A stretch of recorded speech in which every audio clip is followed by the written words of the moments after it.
Hi guys! So ayan, nandito tayo sa labas ng greenhouse and today ay naisipan kong itanim na itong ating lovely rose. Ayan. Hybrid and lovely rose to guys. Lovely rose and hybrid lovely rose I mean. So ito yung pot ng aking super balm na maliliit. So dinagdagan ko to guys ng fresh rice hull and garden soil. Yan na naman siya guys. Nanggugulo na naman siya. So ayan guys. Itatanim na natin to ngayon. So gagawin natin guys ay ipapatong lang natin to. So yung garden soil ay dito lang galing guys. So hinukay ko. Tapos papatong lang natin to. Pwede na to. Tuyo na yung sugat niya. Yung old pots kasi nito guys ay hindi ko naman tinanggalan na ng ng stem. Yung stem nito guys hindi ko na tinanggal doon. Nayaan ko na lang. Baka magbibi pa. So tinamad na rin ako maghukay-hukay. Hayaan ko na lang muna yun doon. Yan, tatanim na natin to dito. Para mailagay na natin to sa nainitan ng maayos. Kasi patong-patong ngayon dyan guys. So, yan. Lalaki nila no. Kasi, ito yung mga hybrid natin. Tapos yung iba, lovely rose, na nagmukha ng hybrid. Gaganyanin lang natin.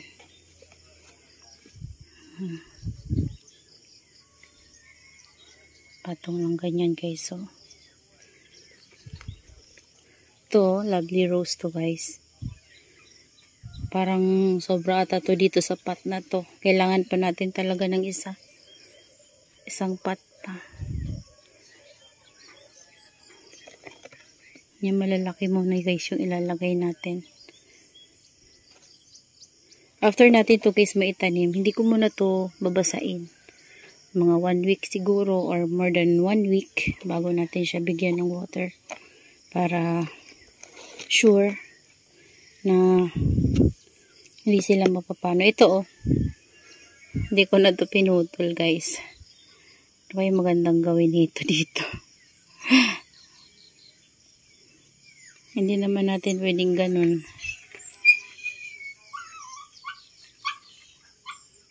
Hanapan natin ang paraan. Hindi pwede guys. Saka ko na ito itanim. Kasi nagtitrail yun eh.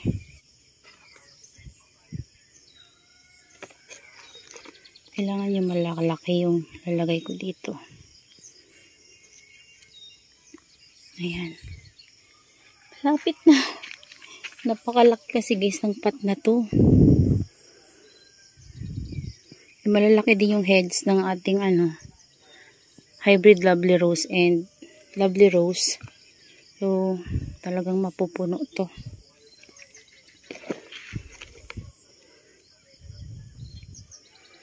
Yan na natin yan guys. Mapuno. Ayan. Dito ilagay natin yung medyo maliliit. Ganyan na maliliit konti.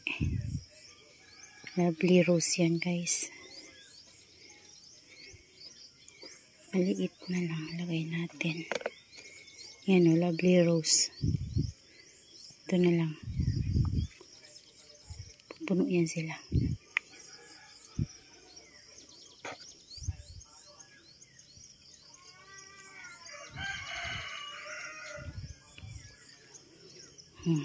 Yan guys, so punong-puno na.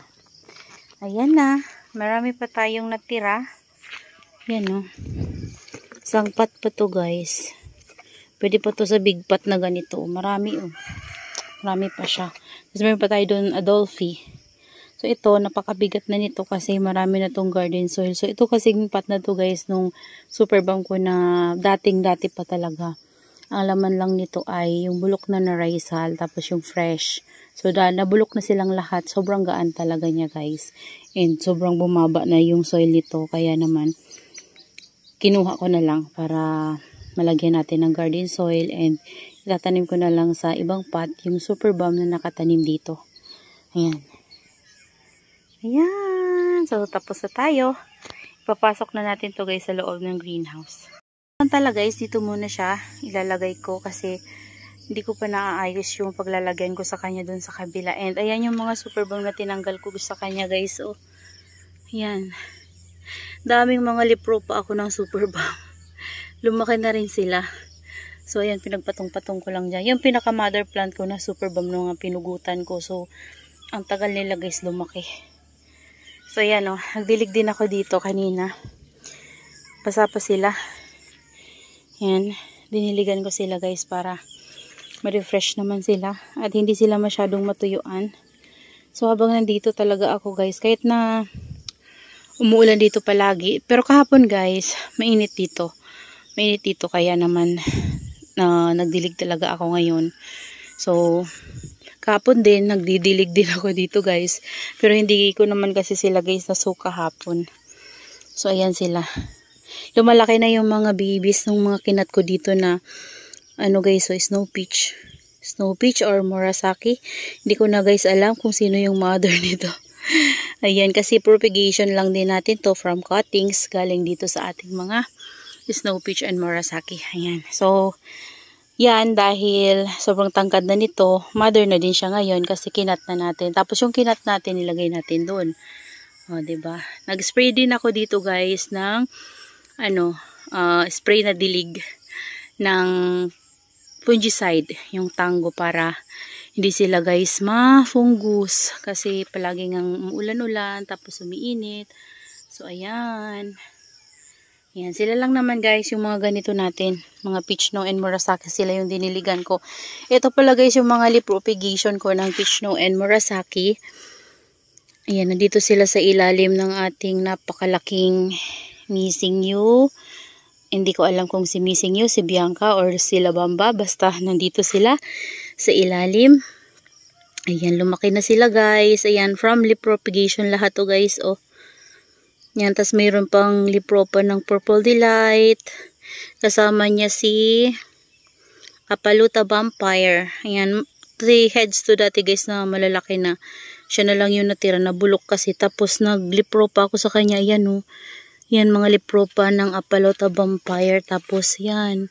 Tapos meron tayong, sino ka to? Si Pink Puppet na lipropa. Ayan guys, so ang lalaki na nila oh. Medyo leggy nga lang kasi natatakpan siya nito. Pero mas bet ko yung ganyan guys kasi mabilis silang tumangkad. And then hindi sila masa-sunburn. Ayan. Habang maliit pa. So kapag lumaki na talaga sila ng tuluyan guys, yan ilalabas ko na sila dyan. Para naman maarawan na sila ng maayos. O diba? Ito pa yung isa guys oh. Yung pinugutan natin, mga cuttings propagation ko dito ng peach snow and Murasaki. Napagsama ko na talaga sila guys, as tumangkad na rin. Kasabayan nung isa, kinat natin. So ayan. Mayroon pa ditong kasamahan nila na cuttings, pero ito hindi ko na pinugot para naman hindi naman sobrang pangit guys. Pangit na kasi kapag sobrang kalbo. 'Di ba? Ayan, so ayan guys yung ginawa ko ngayon and ito, binuhat ko, napakabigat guys and medyo parang hindi okay yung pakiramdam ko pagbuhat ko nito. Pero pinilit ko, binuhat ko papunta dito kasi tingnan nyo guys, nagmamashi na yung mga leaves, mga lower leaves ng ating Purple Delight dahil sa sobrang basa na nila tas hindi siya masyadong mainitan dun sa area na napaglalagyan ko sa kanya guys. Kaya naman binuhat ko na talaga siya dito. Dami ko na natanggal sa kanyang mushy leaves. So dito kasi mainitan siya. Kaya dito ko siya naisipang ilagay para ma-stop na yung pagmamashi ng leaves niya. Baka kasi guys maubos. Sinapupunggus na. Ayan o. Kailangan tanggalin kasi makakahawa yan guys. Kapag nakahawa yan siya, magiging ganyan na yung mga leaves ng ating Purple Delight. Nalalagas yung ibang leaves guys kapag natatamaan. Dami. Kawawa naman kapag hinayaan ko talaga siya doon. Ayan, nagkaroon na siya ng vacant kasi nawala yung mga leaves. But it's okay guys. Yung na dito natin na pinugkuhanan ng cuttings ng ano guys, lovely rose ay nandun. Ayun, nilabas ko na. So, bahala na siya dyan guys, maulanan. Kung magbe-baby siya, mag-baby siya. Pero kung hindi siya mag-baby, mamatay siya guys, ay yun na yung pag-reset ko sa kanya. Tatanggalin na natin yung mga buhay dyan. And ililipat natin sa another pot. And yung natira natin na lovely rose, hanapan ko ulit yun guys ng pot. Or kapag yung ganito hindi naging successful, sila yung ilalagay ko ulit. Ayan. So ito, tatanggalin ko to para mailagay ko dito yung lovely rose. And this one, dadagdagan ko siguro to guys ng soil. Pero hindi pa sa ngayon. Ayan. Hayaan ko muna to guys dito. Forward natin to. Ayan o. Ayan. Kailangan i-forward kasi dito banda medyo malilim. Ayan. Malilim kasi natatakpan nito. Ito pala guys, nakalimutan ko rin sa labas. Ang dumi na niya. Tapos na sunburn din pala to. Di ba napakita ko sa inyo kahapon yung isang propagation ko na ganito na nilabas ko. Ito, nilabas ko din to. Ayan. Nakalimutan ko na sila.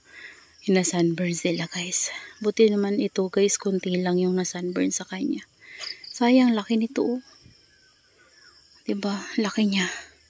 So, yun na lang muna sa ngayon guys. Ililipat ko lang dito yung lovely rose natin na bagong tanim. Tatanggalin ko yun and lalagyan ko ulit doon ng isang pot. Siguro yun oh. Yun, ilagay natin or kaya itong hybrid na Helen. Ayan guys, yung hybrid Helen ko before na 'di ba, hindi to puno kasi nagmashi-mashi siya. Na-rot yung iba nung panay ulan. Bagong tanim natin kasi siya nasa labas siya. So, na-rot. So, nangyari, ang ginawa ko guys ay pinagpupugot ko yung iba. Ayan o. Pinugot ko sa tinuso ko lang din dyan. Tapos ang nangyari, ayan na, kumakapal na siya. Ginawa ko yung mga tumangkad na stem. Kinuhanan ko ng mga leaves and ayan. Nagkakaroon na sila ng mga babies. So, mapupuno na natin siya. Ayan na siya. O, diba? So, grabe na. Dami na nating mga propagation. Nagkaroon ako ng hybrid Ellen. Parang one pot lang yun, guys. Nasaan na ba yung mother niyan? Dito lang yung mother niyan eh. Nakalimutan ko na kung nasaan ko na nilagay, guys. Labas ko siguro. Ay, ito. Ito lang ang pinanggalingan niyan, guys. Oh. Ayan lang oh. Tapos ngayon marami na naman siyang babies. Tapos ngayon, ito, meron na tayong big pot sa kanya. Tapos meron pa tayong mga cuttings propagation yan guys na nakatanim sa ibang pot. O diba? Kapag gusto nyo guys mag-alaga ng mga succulents, yan, huwag kayo matakot magpugot para magparami kasi sayang naman guys kapag bili tayo ng bili, diba? So, yan guys, that's all for today's video. And I hope you enjoy watching and see you on my next vlog. Happy gardening everyone! Bye-bye! Shoutout pala kay Sis Baby Lina Sarita. Hi sis! Sis Jamaica of Succulent Please. And Ma'am Susan Fable, mega love shoutout. Sis Grow with Lean. Ayan, maraming salamat sa suporta, Mama Donna TV. Ayan, and sa lahat ng ating viewers na nanonood dyan, maraming salamat po sa inyong panonood. And that's all for today. Bye!